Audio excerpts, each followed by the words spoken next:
Good morning, everyone. We're Masechta Middos.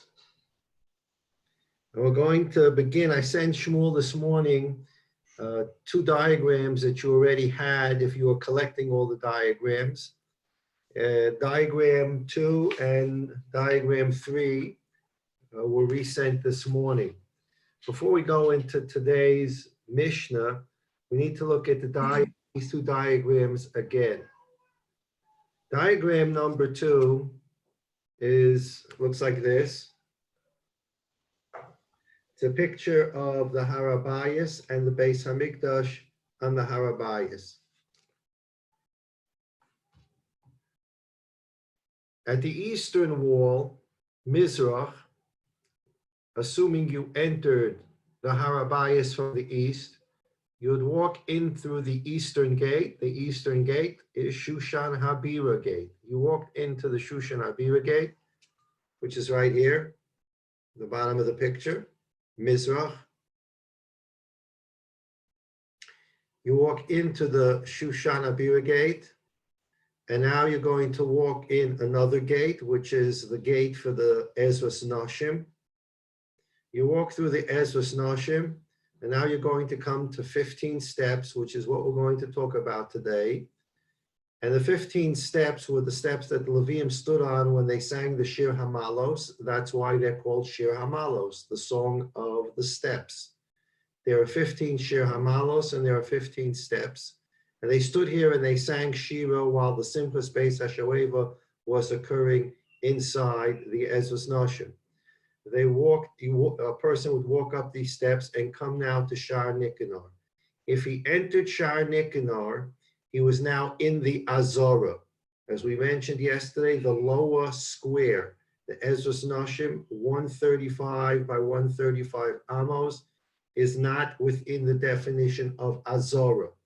Azora begins when you enter Shar Nikanor, and it's the top, it's not a square, it's more of a rectangle, 187 length, 135 width. What we're going to be learning about today is this Shar Nikanor. I'm going to take a look at these steps. We're also going to be learning about a wall we haven't discussed yet. This wall is the wall of the Har Habayis. You walked in the eastern gate. You could have walked through the southern gates. The two gates there, Sharei Hulda. You could have walked through the western gate, Tevunos. Unlikely that you would walk through the northern gate, Tedi. That was a private gateway for Kohanim who became Tameh in the Beis Hamikdash and had to leave. So the likelihood is you entered through Shar Shushan Habira in the Mizrach, Sharei Hulda to the south, or Shar Tevunos in the west. You're now on Har Habayis. The next wall you come to, it's a thin wall. Okay? It's a thin wall, and between the thin wall and the thick wall, there's space. This thin wall is called the soreg. We'll learn about that. Maybe not today, but we'll learn about that. That's another wall. One of the most important functions of this wall, the soreg, is it was a border that Gentiles knew they couldn't go any further than the soreg. There's a whole history to that with the Greeks. The soreg is this thin wall. And again, one of its most important functions was this was the border. Gentiles could not go past. And there were signs there in languages, foreign languages, that said a Gentile cannot go past this line.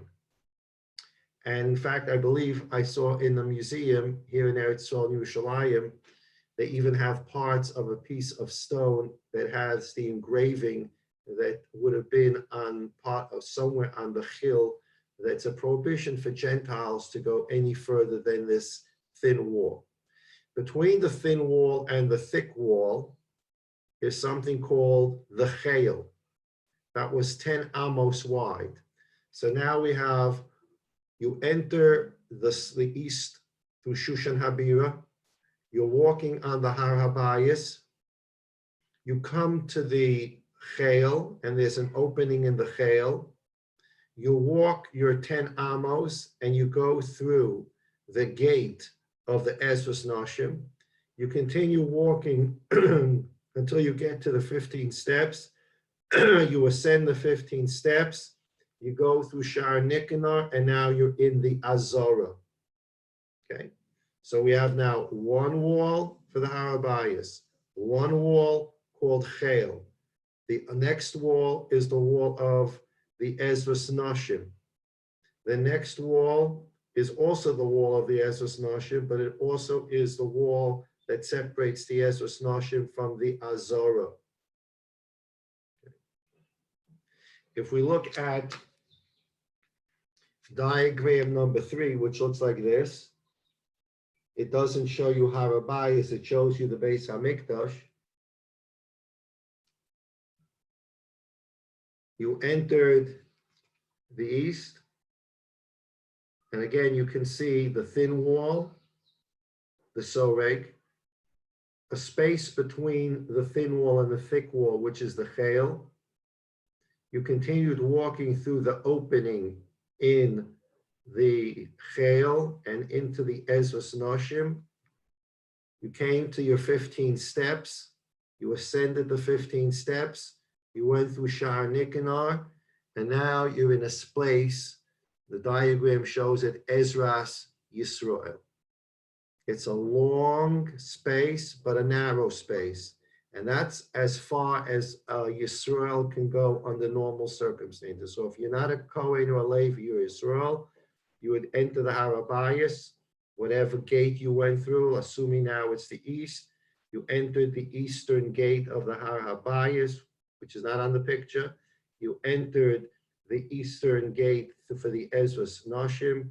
You walked through the Ezras Noshim, ascended 15 steps, entered Shar Nicanor, and there's 11 amos. It's long. It goes across the width of the Azora. We mentioned that the width of the Azora is 135. So this thin piece here that the picture says is Ezras Yisrael is in width 135 amos, and in length or width, and in its length, it's 11. So it's 11 by 135, and that's as far as a Yisrael can go under normal circumstances. Beyond that point, he shouldn't be going. And of course, you can see the Mizbeach, the outside Mizbeach upon which Karbonos were brought. There was space. There's 12 steps. We go into a rectangular building called Ulam, not we, the people that are allowed to go into the Ulam. Again, there's an opening, and that opening is into the Heichal.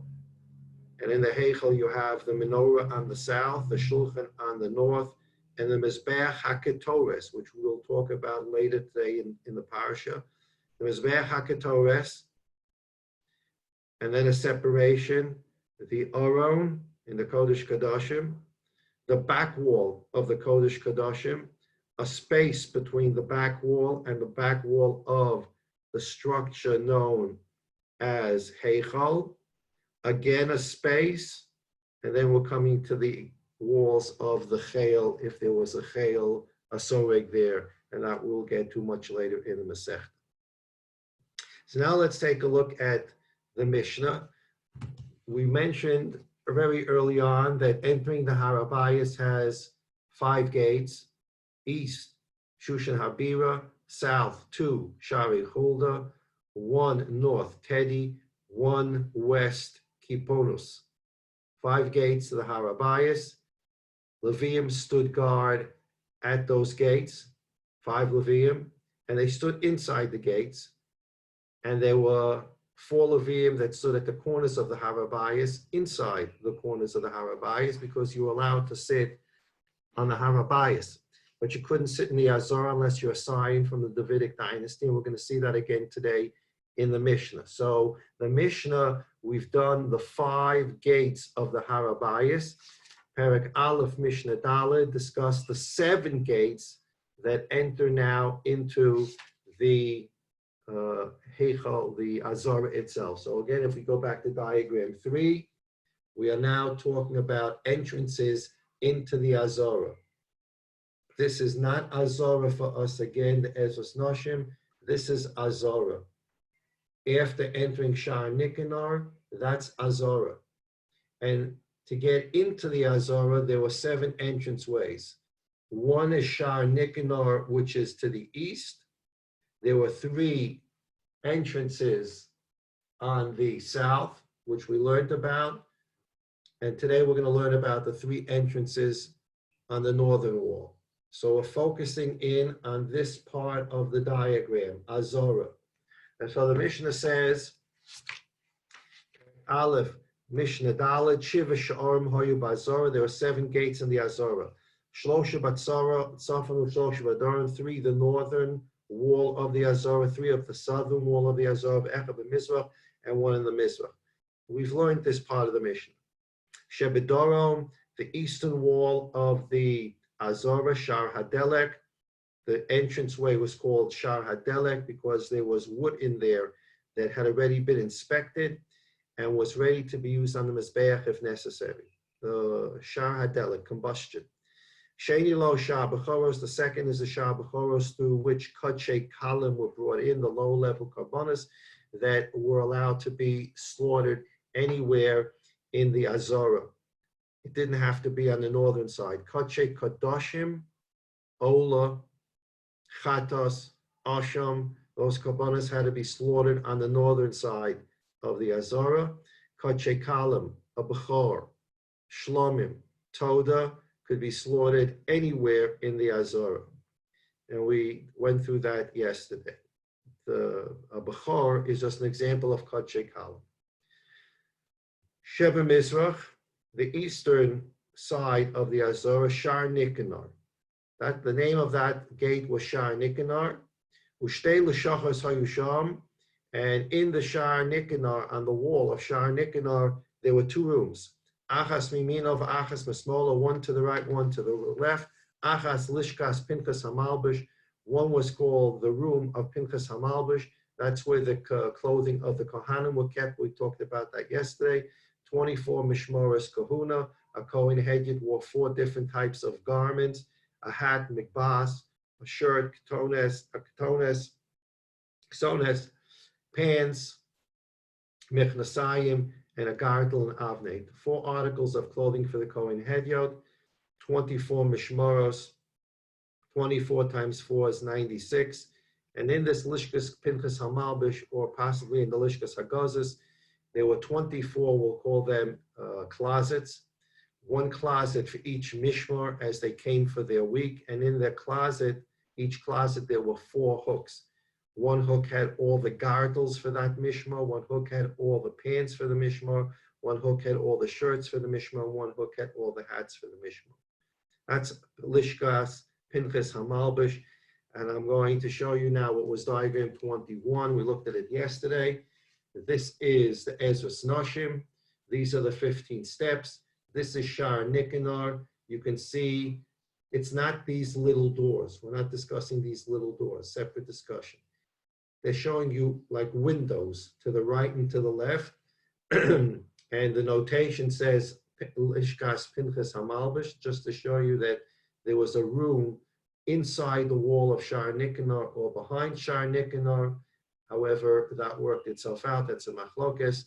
But there was Lishkas Pinchas Hamalbish to the right, and to the left was Lishkas Osei Chavitin. Every day the Kohen Gadol had to bring 12 chalos. 6 were brought in the morning on the Mizbeach with the Korban Talmud Shel Shachar, 6 in the afternoon with the Korban Talmud Shel Bein Arbayim. This was done every day by the Kohen Gadol or on behalf of the Kohen Gadol, and that's the room where these chalos were made. Mishnah Hay, that's where we're up to. We're going to come back to Shar Nicanor in a moment. Reshebet Sofo, there are 3 gates on the north. So far, we've done 3 gates on the south and 1 gate on the east in the Azara, into the Azara. Shar Nicanor is the east. Now the west, the north. Shar HaNitzutz, the gate of the Nitzutz. Now we learned about this already. We learned in the very first Mishnah that the Kohanim would guard the Beis Hamikdash in three places. One was the Beis Haftinas on the southern wall of the Har HaBayis. Okay. Go back to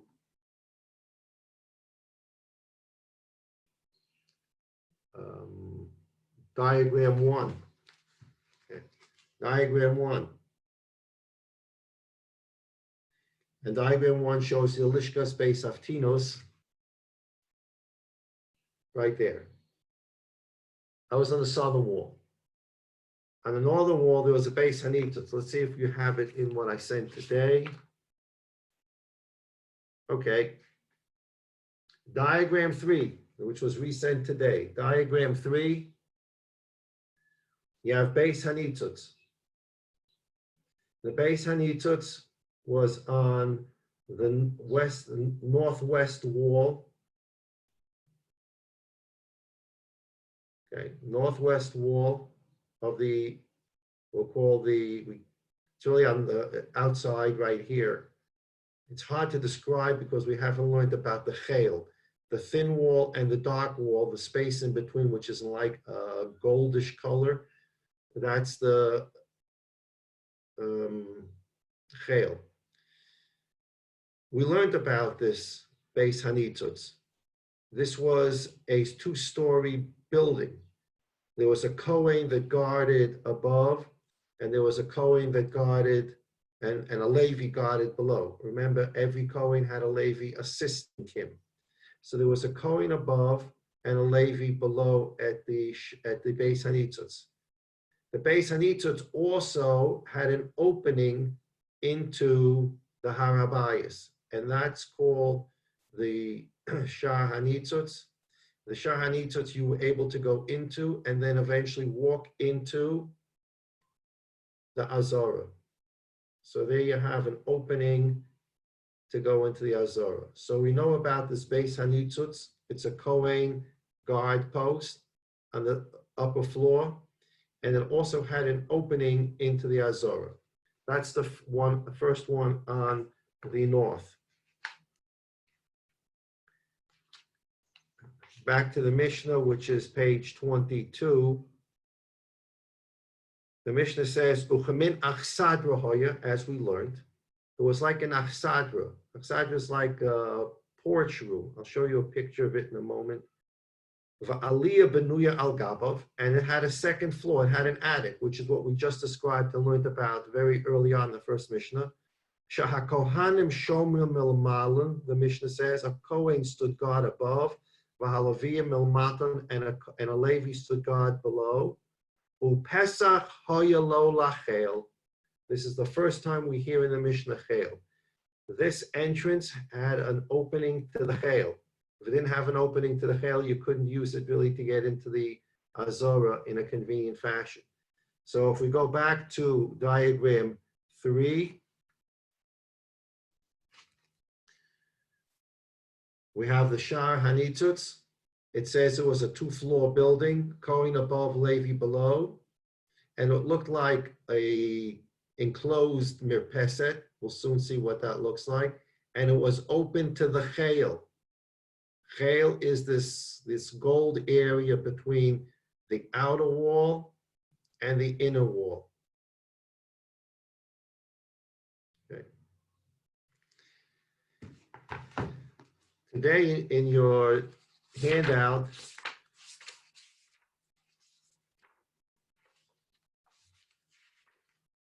there's a picture called Middos, page 24. There's a picture that looks like this.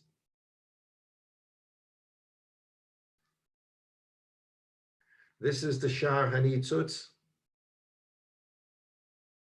And this, according to this picture, is the Shah HaKorban. You can see the difference between the two openings. The Shah HaKorban is just an opening. You walk out of the Azora and you walk down steps. The Shah Hanitzot, you walked out of the Azora and there was this little room, like a vestibule. Then you left the vestibule and you walked out of the vestibule down steps. So there was sort of a small enclosure around the Shar Hanitzot. And you can see in the picture it's showing you on top of the Shar Hanitzutz, Aliyah al Gabov. This is that attic where a Kohen would stand God above, a Levi would stand God below. So this is what the Mishnah is telling us. There's this little, looks like a little room when you left the Shar Hanitzutz and then you went down the steps. Whereas the other openings were just an opening to go down steps.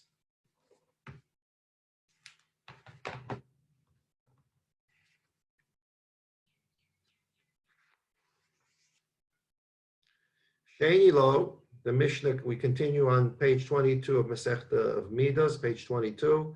Sheni lo Shar HaKorban. The second gate on the northern wall is called Shar HaKorban. This is the entranceway through which Kodshe Kadoshim were brought.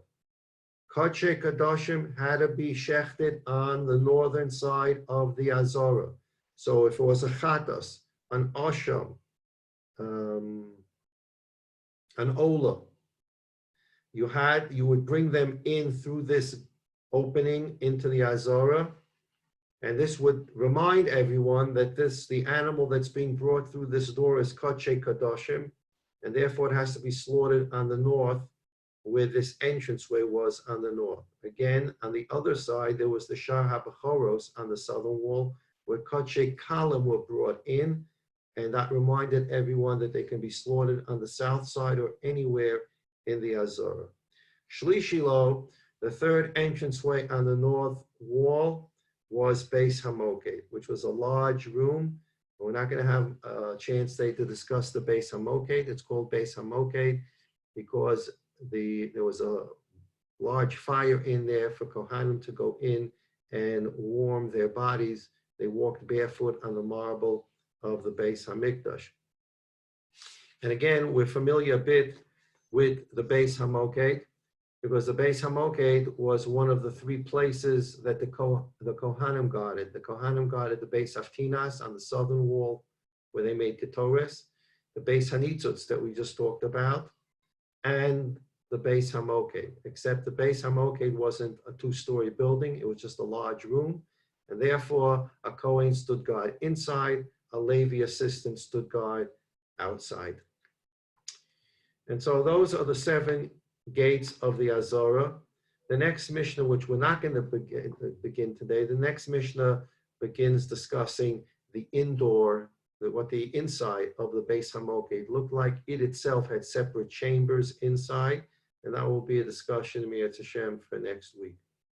So we've done the 5 gates into the Har Habayis. I keep on repeating this so that we know these things by heart, because we're building a Beis Hamikdash. It's important to know what we're building, and it's a good thing to have these ideas in your head. And sometimes when you're walking outside, you're sitting in your recliner, or you're sitting in a chair, and you're trying to think about something. It's a wonderful thing to think about. Every time you think about it, you're building the Beis Hamikdash. How many doors were there into the Har Habayis? 5. East, Shushan Abira. South, 2 Shari Hulda. North, Shar Kipunus. And west, Shar Kipunus. And north, Shar Tedi. 5. And after I walked into the Har Habayis, I came to a wall, excuse me, called the Soreg. And after I entered the Soreg, I was in a place called the Chel. The Chel was 10 amos wide. And after I walked through the Chel, I came to the wall of the Azorah. I came through the east, I came to the Ezras Noshim. If I walked through the Ezras Noshim, I got to the 15 steps of Shar Nikanor. If I walked up those 15 steps, I came to Shar Nikanor.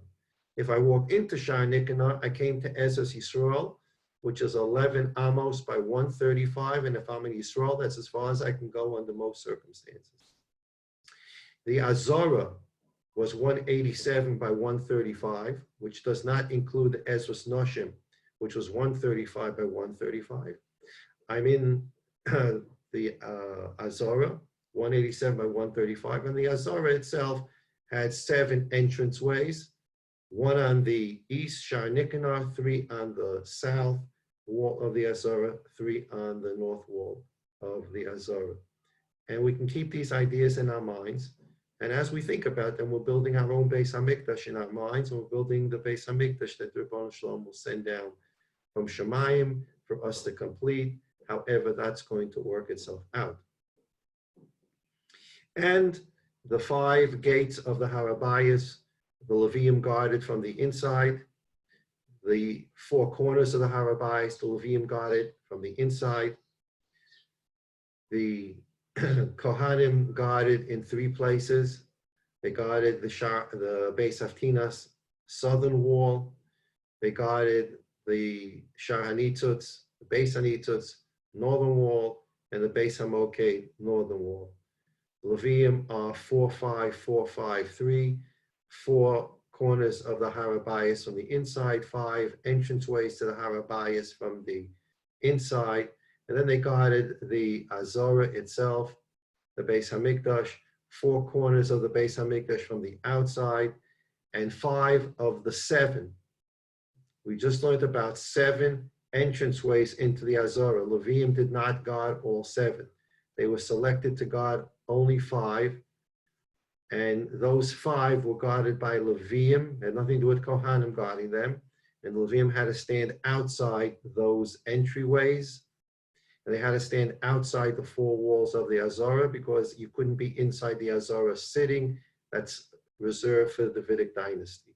That's a wonderful amount of thoughts to think about when you're taking a walk, when you're sitting, when you're trying to think about something that you can think about.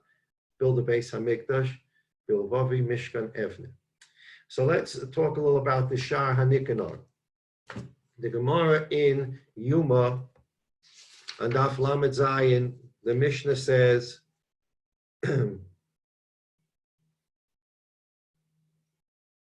Nikanor nasu nisim lidal sosa v'yumaskirin osam l'shvach. The Nikanor doors, there was a miracle that happened to the Nikanor doors, and we remember him, Nikanor, and the miracles that happened to the door, l'shvach, for great praise. So Nikanor is someone that deserves great praise. What were the miracles that happened to these doors and to this man, Nikanor? There's a big covet. We're not talking about, you put up a plaque on the entranceway to a shul that says, donated in honor of. We're talking about the Beis HaMikdash, the entranceway above the 15 steps into the Ezras Yisrael. It's called Shar Nikanor. That's a very special dedication. What did Nikanor do to deserve that these doors should be named after him? So the Gemara says in Daf Lamed Ches in Yuma, Tana Rabbanan, Manisim Nasul Dal Sosa. What miracles happened to these doors? Amruk Shaholach Nikanor Lahavit Lasos Alexandria Shel Mitzrayim. Nikanor went to Alexandria. He wanted to get beautiful, fine doors. He went to Alexandria. On the way back with 2 doors that he had bought, there was a hurricane or a tornado that overtook the ship, and it was about to sink the ship. And as in the story with Yonah, when a ship is about to sink, people on the ship start looking for things they can throw overboard to save the ship. They took one of these doors, which are quite heavy, and they threw it into the sea in the hope that would save the ship. The waters didn't quiet. There was still a danger. The people on the ship decided they're going to throw the second door off the ship. He stood up and he put his arms around it. And he said to the people on the ship, Hitiluni ima, if you throw this door overboard, you have to throw me overboard as well. You have to throw me overboard. I'm not going without this door. Miyad nachayom mizapo. And the waters calmed from that Mesiras Nefesh for this door that he wanted to eagerly dedicate in the Beis HaMikdash. The waters quieted. But on the trip, the rest of the trip home, he only had one door. and he felt terrible about the fact that he only had one door and he didn't have the second door and he needed two doors. Kivan Shigil L'Namla Shel Akko, when he came to the port of Akko and he was going to leave the boat with one door, the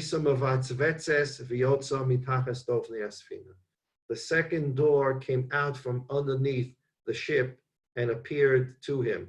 So the door that they threw overboard, went underneath the ship and just went with the ship all the way to the port of Akko, and therefore he had both doors.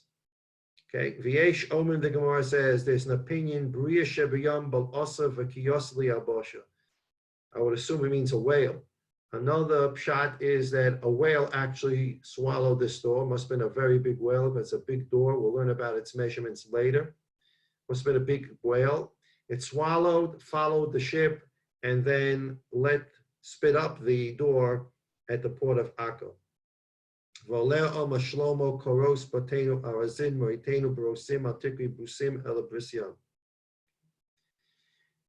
Gemara now says that Shlomo HaMelech prophesied about these doors in Shir HaShirim. Lefichach, the Gemara says, Kol Hashom Shor Mikdash Nishtanu. All the doors, the entryways in the Beis HaMikdash changed. Rashi says Nishtanu Sheheshiru. When they built the second Beis HaMikdash, they didn't have a lot of money. It wasn't the fanciest place in the world. These are people that came from exile from Bavel, and as we know, we've discussed, and we will discuss again, Bli Neder, when Ezra called for people to leave Bavel and come to Eretz Yisrael to build the second Beis HaMikdash, most of the Jews in Bavel were not that interested. In fact, very few came back to Eretz Yisrael to build the Beis HaMikdash. I believe the numbers were in the area of 42 or 43,000. There's a whole sugya in the last parak of Kedushin. It appears from the Gemara in Kedushin, from Gemara in Makos, that most Levium did not come to build the second Beis HaMikdash. Most of the people that came to build the second Beis HaMikdash had very questionable yichus. We've discussed this.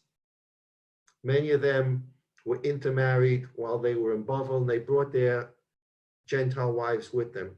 We've discussed that story about Rosh Hashanah and Sukkot and post-Sukkot as described in the Sefer Ezra Nehemiah. So those are the people that came back to build the second Beis HaMikdash. They were not really interested in coming back at all from Bavel. They made themselves homes. They were comfortable. They had Torah institutions. If the story sounds similar to something you know about or some current events, it may be very well so. But I'll leave that up to you to decide whether history repeats itself and whether people make the same mistake over and over. So that was the history of the second Beis HaMikdash. Those are the people that came. There was not a lot of wealth, and they built the Beis HaMikdash as best they could. Eventually, Rashi says, Nishtanu Kshe'eshiru, when they got wealthy and they had more money, they sort of decorated the Beis HaMikdash better. And they covered all the doors that apparently were wood. They covered them in gold. They put a gold cover on the doors, except Shar Nicanor. Shar Nicanor, they didn't cover up. Shar Nicanor came with some kind of copper covering. And when all the doors were covered with gold, they left Shar Nicanor with its copper covering. Because of the miracle that happened to these doors, they didn't want to touch these doors. And they left them as copper covered instead of gold covered. And therefore they were different than the other entranceways into the Azara. And this is the miracle of Nicanor. And this is the miracle of Shar Nicanor. And so every Jew that came through the Shar HaMizrach and entered the Ezras Noshim and went up the 15 steps and entered Shar Nicanor, he gazed at these doors and he remembered Nicanor, who was ready to give his life, Mesiras Nefesh, so that the Beis HaMikdash would have these two very important doors. And you remember that Mesiras Nefesh that it took to build the Beis Hamikdash through remembering Nicanor. And for that reason, amongst others, the Mishnah Daf Lamed Zayin says, "Voyamaskirin oso osam l'shvach." This whole story is told about Nicanor and the doors l'shvach as a matter of praise. We praise Nicanor and we praise the Ribbono Shel Olam for making the miracle for these doors, Shar Nicanor.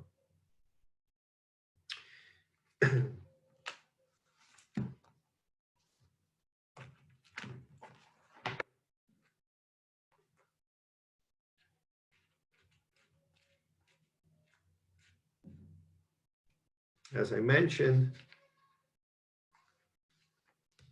at the Simchas Beis HaShoeva on Sukkot, the Leviim stood on these 15 steps leading to Shar Nicanor, and they sang the Shir Hamalos. And the Simchas Beis HaShoeva itself occurred inside the Ezras Nashim. And we're going to take a look at that Bli Neder on Sunday. The Gemara in Sukkah and Daf Nun Gimel describes these 15 steps that led to Shar Nicanor and the importance of the Nisur Hamayim. Okay, so that's what we've accomplished so far in building the Beis Hamikdash for the Ribbono Shel Olam. We'll go to the DaAs Tevunos for today. The DaAs Tevunos is a dialogue between a neshama and its seichel. It's an internal dialogue that a human being has with himself. Neshama asks the seichel, I don't understand 4 articles of faith, the 13 Animamins. I believe in all 13 as God given to Moshe, Moshe to Yoshua, and given to me through the Doros. I absolutely accept them as articles of faith. 9 of them I actually understand logically. However, 4 I don't understand, and those 4 are Hashgacha, that God is actually supervising every moment, every millisecond of things happening in the world. Schava Onesh, reward and punishment. Bias Mashiach, the coming of Mashiach Meher Yameinu, and Tchias HaMesim, the resurrection of the dead. And the Shama explains, I don't understand these 4 things. I believe in them. I don't understand them because if I look out my window, it doesn't look like any of this is actually happening. I don't see any supervision outside. It looks like, God forbid, as I say, God forbid, to the human eye, before you learn about Emunah and Bitochen and Sforim like the DaAs Tevunos, people talk, oh, the world is in chaos. Yeah, it looks like in chaos to me, but it's all an optical illusion.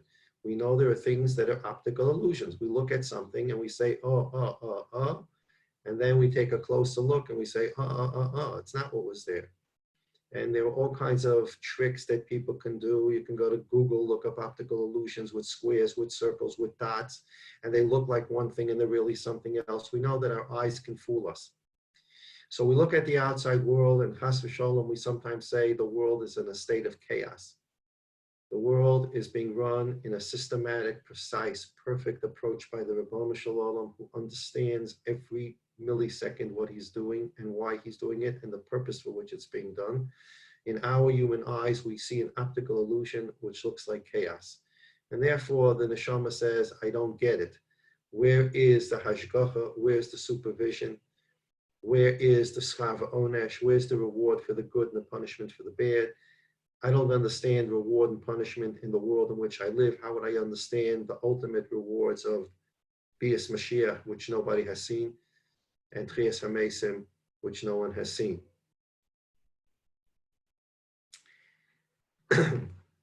So we're in the DaAs Tevunos. The purpose of the Sefer is to answer those 4 questions.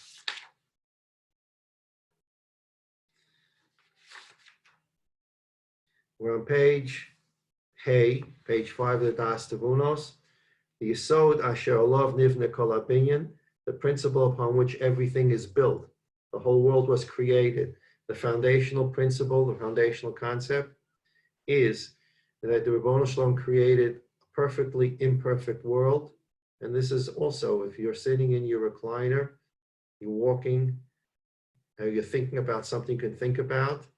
If you want to think about building the Beis Hamikdash and how you're going to do it, that's fine.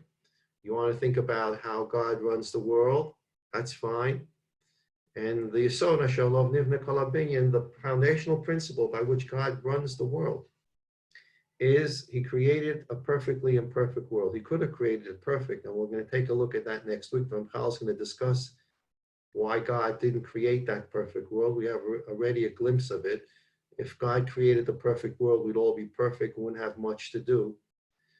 We wouldn't have anything to do.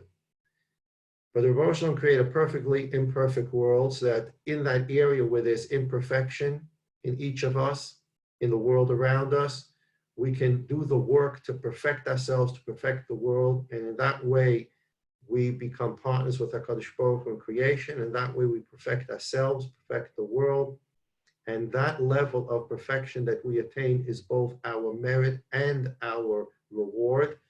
We don't look at HaKadosh Baruch Hu and say, well, now that I perfected myself and I'm such a better person, courtesy of God, courtesy of God's Torah and mitzvahs, courtesy of God's morals and ethics, I became such a wonderful person that I can look in the mirror and smile at myself. I'm happy. I'm physically well. I'm physically healthy. I'm spiritually well. I'm spiritually healthy. And then we look at God and say, God, now pay me for being spiritually healthy. We don't do that to our doctors. We don't go into the office and say, doctor, thank you. You gave me the right medicine. I feel great. Now pay me. We don't do that to our doctors. We don't do that to God. God, thank you for making me spiritually healthy. I'm more ethical, I'm more moral, I'm better to my neighbors, I'm better to my friends, I'm better to my spouse, I'm better to my children, I'm better to my parents, I'm better to the world, and I'm better to myself. And I feel better about myself. And that's my reward. Schar mitzvah mitzvah. The reward for doing a mitzvah is the mitzvah itself. But now that I'm a perfect, on my level person, I get a kartis, I get a card that allows me to go into Olam Haba, where I can be Nana Mesif Hashchina. As we've mentioned, we got to get rid of that elementary school idea. I do a mitzvah, I'm going to get Olam Haba. I do a mitzvah, I'm going to get Olam Haba. The end of the equation, that's true.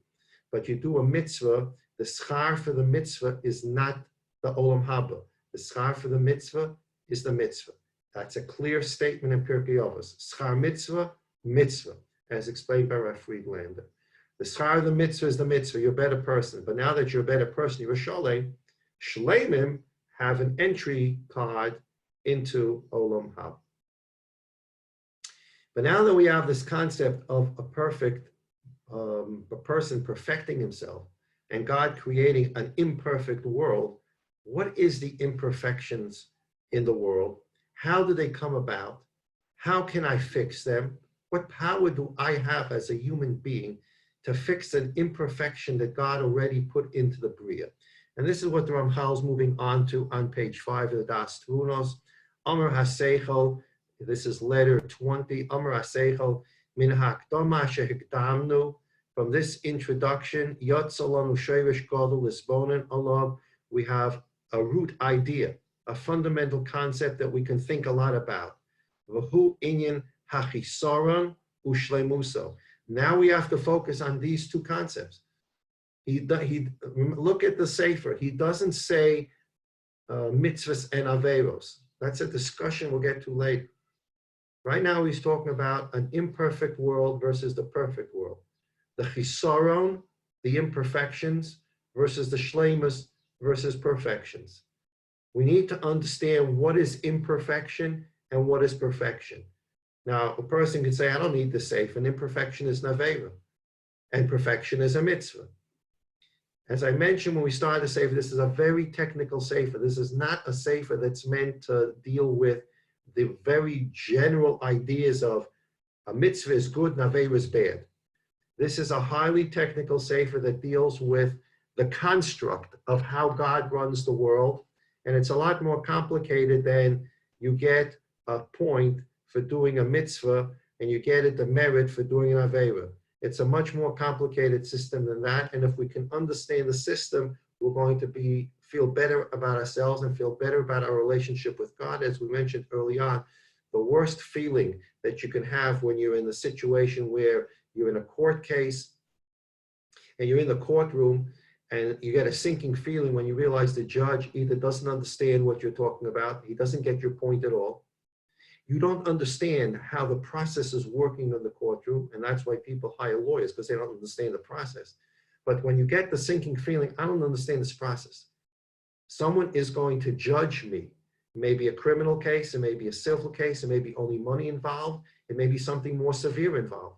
But when you get that feeling that the judge doesn't really understand what I'm talking about, and I don't understand how this whole system works, that's a very sinking feeling. It's a very scary feeling. And the DaAs Tevunos is written so that our relationship with the Ribono Shel Olam improves because we understand the system. It's a fair system. It's a judicial system. It's a system of justice. And how that system is run is a lot more complicated than I put on my tzitzis, I got a mitzvah, and if I talk Lashon Hara, and I got an Aveira. All that is true, but is much more complicated system, and we understand it's a much more complicated system than that. And that's what we're being taught now in the DaAs Tevunos. So there's something called for us now perfection and imperfection. And the Seichel says, Ki ata tzarich ladas ma'u hachisaron. Now there are going to be different concepts we're going to look at here. First of all, the Seichel says we're going to have to study what does chisaron mean? What does imperfection mean? What does it mean? Where did it come from? Umahu toldoso. What are the ramifications of this imperfection? Umahu tikunai shetishlam bahabriya. What is it that we can do to be masakin the bria? Ve'eza derech he'osa satikin hazeh. And whatever it is we need to do to perfect the bria, what is the way to do that thing? Umayim toldosa, and what are the ramifications of being masakin the bria? So there are actually 5 questions that the Seichel is delineating that he's going to look into. What is imperfection? What is the ramification of imperfection? What's the ramification? Okay, the world's not perfect. It's an imperfect world. Nobody's, the famous saying, no one's perfect. Okay, so why don't we just continue to live? That's a great saying. No one's perfect. I'm not perfect. You're not perfect. And therefore, I make mistakes. You make mistakes. And we can all go on our merry ways. The world's not perfect. I'm not perfect. Just let's continue. No, that's not an idea. That's not a concept. God created the world so that the world will be a perfect place. No one's perfect. That's true. But no one's perfect because the Ribono Shel Olam wants us to work to make it a perfect place. So what is the ramification of being imperfect? What is the ramification? So that's 2 questions. What is imperfection and what is the ramification of it? 3, how do you perfect this imperfection? In other words, what are the things to do? And 4, how do you do these things? It's a very technical questions. You can answer these with saying, you just do a lot of mitzvahs. You do a lot of mitzvahs, you're masaking yourself. That's not the right answer. That's just a general statement of elementary school level understanding. Umahim toldosa, question 5. What are the ramifications of working on perfection and perfecting the bria? Okay, now we have a perfect bria. Everybody joined in. Everybody cooperated in the process. What happens now that the bria is perfect? And these are the 5 things that we're going to look at. Next paragraph. Omer haneshama aval choshevas ani shayitzarach lahavin mawa shlema shegila ha'adam kshehishlam avadosa v'shavas melachtai shas noven lafrei kol zeh shizkan v'tamol zeh poshim mabur kilo zeh sheyasik adam l'sof hu mashachosem mena betchila meshachosem mena hu sorach v'shtadol v'leknosa. The neshama says, I would like to do it this way. I hear the 5 questions, but what I'd like to do is, to me, logically, the neshama says, is let's look at the last thing. We always say it's the best place to start is the beginning. That's not always true in logic. And the Ramchal happened to have written a Sefer HaHikayon, on logic. If you ever took in college philosophy 1 or 0.1, that study of logic, the proposition, the thesis, the antithesis, the synthesis, the basic concept, the contradictory concept, the synthesis of concept, the book of logic. Ramchal wrote a book called Sefer HaHikayon, the book of logic, how you can deal, and it's very important when you learn Gemara, which is based on logic.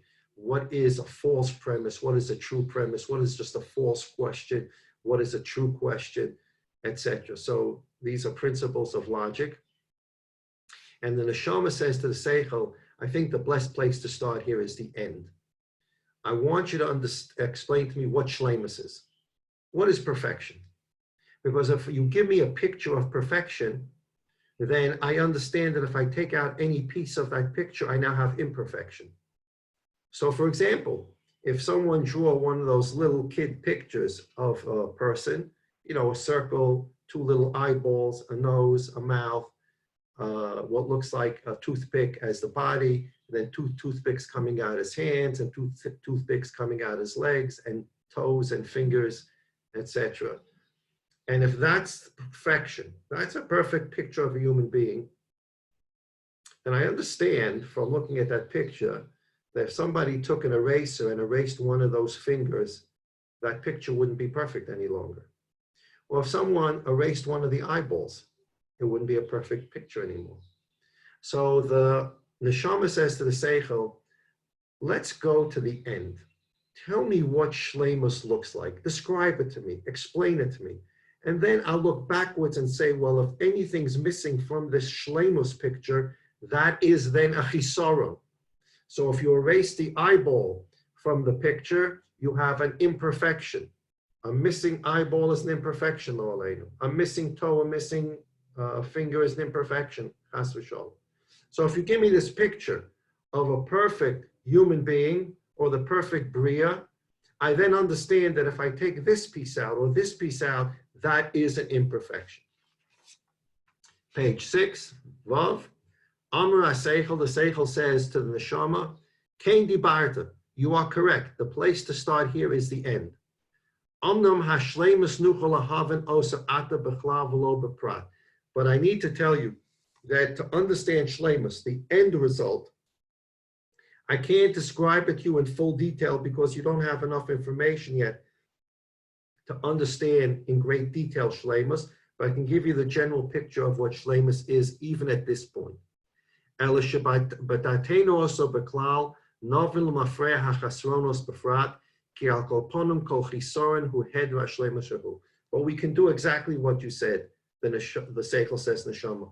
I can build for you the picture, the general picture of shleimus, and then you will understand that if anything is taken out of that picture of shleimus, that is a chisoren, that is an imperfection. Amar HaNeshama, the neshama says to the seichel, Emor ma she'ata omer ala shleimus zeh. Please continue. Tell me generally what shleimus is. And I'm just going to continue a few more lines because it's going to tie into the parasha. Chaf Daled. Amar HaSeichel. The seichel says to the neshama, general principle. What is a perfect human being? Perfect human being is what? What is it? Hashleimus hazeh poshetu min amikro min asvara. Perfection is a simple concept, and we get it from many psukim, and we also get it from logic.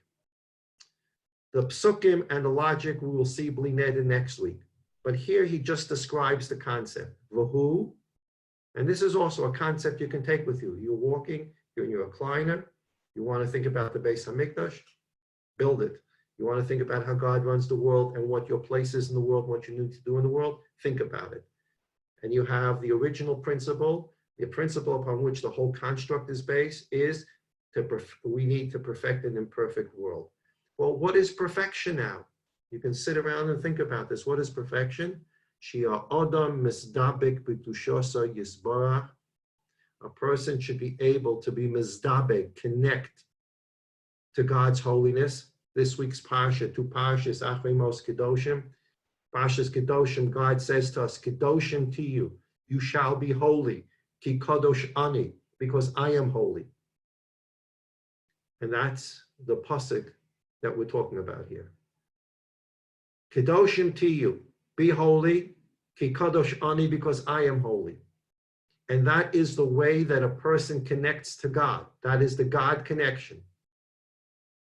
If a person, to the extent he is spiritually unholy, he creates a curtain between him and God.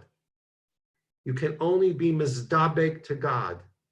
The word devekus is not necessarily the appropriate word here, but the way we connect to the Ribbono Shel Olam, there's through Torah, there's through mitzvahs, but it's all to create kedusha, because our kedusha connects to His kedusha. Kedoshim tiyu ki kadosh ani. And when a person attains a level of kedusha and is able to connect to the Ribbono Shel Olam, he is now a sholim. He is on some level of perfection. Of course, the connections get stronger. The klita gets stronger. And as the connection gets stronger, the person becomes more of a kadosh. And it's really a circle, which the Friedlander discusses in footnote 5, which we'll see next week. A person attains kedusha, he becomes connected to God. More kedusha, a greater connection to God. More kedusha, a greater connection to God. So he says that shleimus is shia odem mistabek b'kedushasa yizbarach. Shleimus is man connecting to God, and the more the connection is to God, the more he's a sholem. Now think about this. God is the ultimate perfection in the world. So, for lack of a better metaphor right now, think of an umbilical cord. You want to connect to God. When you connect to God, God is the ultimate imperfection. You can't, imperfect does not connect to perfect. It can't. To connect to God, there has to be some level of perfection that allows the umbilical cord to connect to God. And what flows through this umbilical cord is kedusha, holiness. So now you have the umbilical cord flowing back and forth. The kedusha I attain in my life allows me to connect to the Ribbono Shel Olam, the ultimate perfection.